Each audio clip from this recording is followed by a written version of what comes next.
Our next speaker is one who I'm very interested in listening to, and that's because it's on a topic or an area that I don't know very much about. Mark Nagel from AT&T Foundry is here, and specifically, I want to know from Mark, what is this foundry? What does it do? I've heard about it.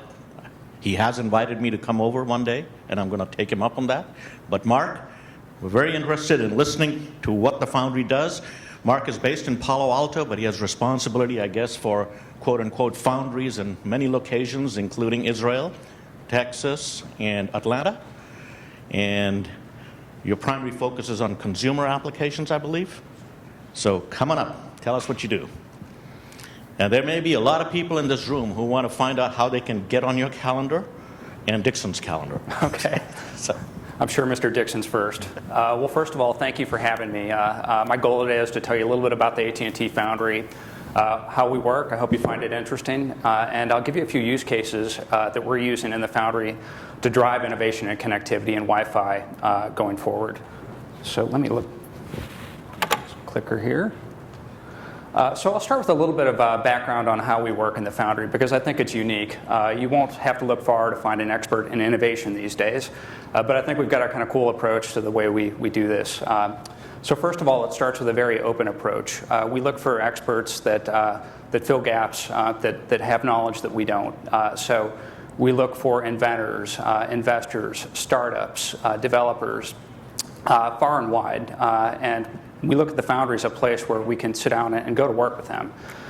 So inside the Foundry, you'll not only find subject matter experts and some baseline technology like the latest Wi-Fi to prototype against, you'll also find another element in our strategic partners. So we have all of our major commercial suppliers involved. You'll find people from Ericsson, from Alcatel-Lucent, from Intel, Microsoft, Cisco, all working side by side, so that when we meet a startup with an interest in technology, the Foundry serves as a place where we can all work together to figure out what the opportunity looks like. And we hope the opportunity for them is eventually a go-to-market path. So think of the Foundry as a place fundamentally where we can try new things with a goal in accelerating our path to market. So Mohan already mentioned that we actually have 5 of these facilities. They're in 4 locations. So based here just south of San Francisco in Palo Alto. We've got 2 in Texas.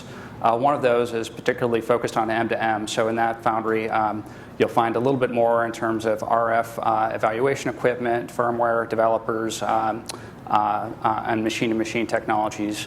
Another in Atlanta, and then finally just outside of Tel Aviv, you'll find our 5th. You'll notice when you walk into a Foundry that they look different. It doesn't look like a traditional AT&T office. It feels like a startup environment. They're located away from our headquarters and away from other AT&T buildings because we want the innovators that we work with to feel like this is neutral territory where we can get to work and you leave your flags at the door and it's really about solving a customer experience problem. You'll find that the environment's multi-purpose in general, and you'll see some examples of that as I go through the presentation a little bit more.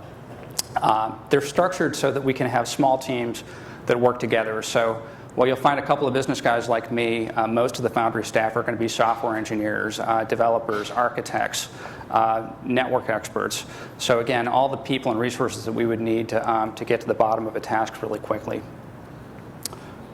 I will talk a little bit about the way that we work because I think it's interesting. So as compared to what I would describe as a linear carrier telco style product development process where you invest heavily and then hope that what pops out the end in 18 months is what you wanted when you started, we try and approach our work in a very agile and lean way. So it starts with a very basic, sometimes very unpretty product, and we iterate that. So we start with a problem, a clear problem that we want to solve in terms of customer experience.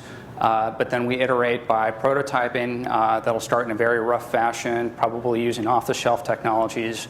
We probably don't even spend a lot of time in front researching the business opportunity until we understand the customer experience problem that we're trying to solve. And then we start to layer in more resources over time to make the prototype more robust. We think about how it maps against production network technologies, how we do billing, all that stuff later on after we figure out if there's a there first. And ultimately, everything that we work on in the Foundry is intended in the market. So while you'll see some pretty interesting stuff, we don't focus on science experiments. We really want to work with startups to find things to make our customers' experience better. So with that, I'll give you a few examples here of how we've used the Foundry to improve some of existing product. And I'll start with Digital Life. So Digital Life is AT&T's home security and automation business, launched in 2013. It's in over 82 markets today.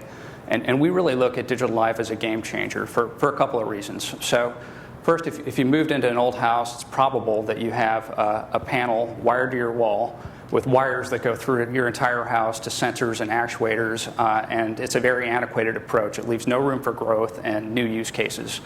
In Digital Life, we wouldn't take that as a status quo. We started with an entirely IP-based, 100% wireless home security and automation business. So every Digital Life system that we install comes with a little box that includes a Wi-Fi radio that goes into your house and reaches out to all the sensors in your house.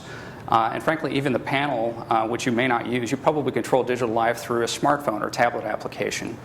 And we believe that fundamentally this becomes the basis for a lot of interest in technology. So in the Foundry, for example, we've looked at how we can augment this with third-party use cases to bring in different things and ideas to make Digital Life better. So in one example, we actually integrated our network location technology, including Wi-Fi, with Digital Life, so that driving down the road and having left your garage door open, that'll just close behind you just based on where you're at in the network and what's going on.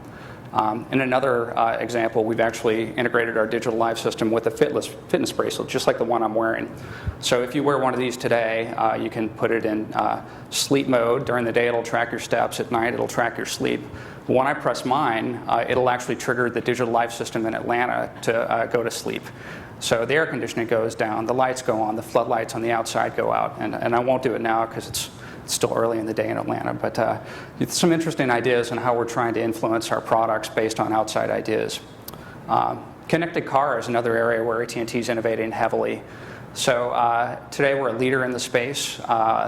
You'll find all of the LTE Wi-Fi enabled connected cars that are going to market this year are powered by AT&T. So that's over 30 makes and models from GM and Audi. And we think that's just the start. So looking forward towards 2018, we think that 82% of the cars that go to market are going to be connected cars. So that's 14 million in the US alone. We believe this is a global opportunity, obviously. So earlier this year, we announced a platform called AT&T Drive. So building on connectivity, we thought about the services that automakers and consumers would like to enjoy on top of their connected car, and Drive is a platform to figure that out. So Drive is a software platform. It's global, it's modular. It's got a set of services like analytics, billing, connectivity, infotainment, hopefully a lot of the things that Mr. Dixon spoke about earlier. And we're thinking about how to apply those in a connected car environment, and Drive's a platform that we can expose to other people to let them do that. And if that still sounds like we don't know what's going on exactly, that's true, right? So we use the Foundry as a place to innovate on top of the Drive platform. In this case, we actually recently developed a prototype of the Drive platform that let developers and partners reach into an imaginary car and do things like check tire pressure, to unlock doors, to unlock windows. And part of our approach in the Foundry is to work with them and understand how they want to use it and what they want to use it for. So in this case, we actually built our prototype, sat down with developers, and we exposed it at a hackathon. So if anyone in the room is familiar with a hackathon, you can imagine 200 software developers fueled by caffeine and junk food crammed into a room for 36 hours, and I bet you can smell the innovation. So this is a picture of a hackathon in our Atlanta Foundry, and we sat down with this technology exposed and asked how developers might want to use this. The Foundry is a place where we take it and we take their feedback, we iterate really quickly, and we came up with some really cool examples. So you know, one of our hackathon, I don't know if it had anything to do with the environment in the hackathon itself, but one of our hackathon participants, a team of 4 people, came up with this idea of a carbon monoxide sensor. It started with the problem of a car running in a garage. So this is a carbon monoxide sensor they built. It's Wi-Fi enabled. And when the levels reach a certain threshold in the room, it sends off a signal. The signal triggers a smartphone application they built that lets you know that carbon monoxide in your garage is too high. Now, it didn't just stop there. They went ahead to actually build a small connected car, also Wi-Fi enabled and hooked to the same sensor, so that when my carbon monoxide levels reach a certain level, my smartphone goes off, the car engine shuts off, and finally, they've even built an imaginary garage. So this Wi-Fi sensor here is actually triggered by the same sensor, and you can imagine this little garage door going up, all due to the Wi-Fi connected devices that they've put together here. So I hope these are just a few examples of how we're using outreach. We're working with the outside to drive new connected use cases. We believe Wi-Fi is obviously a central part of this technology. And with that, I'll pass on the mic. Thank you very much.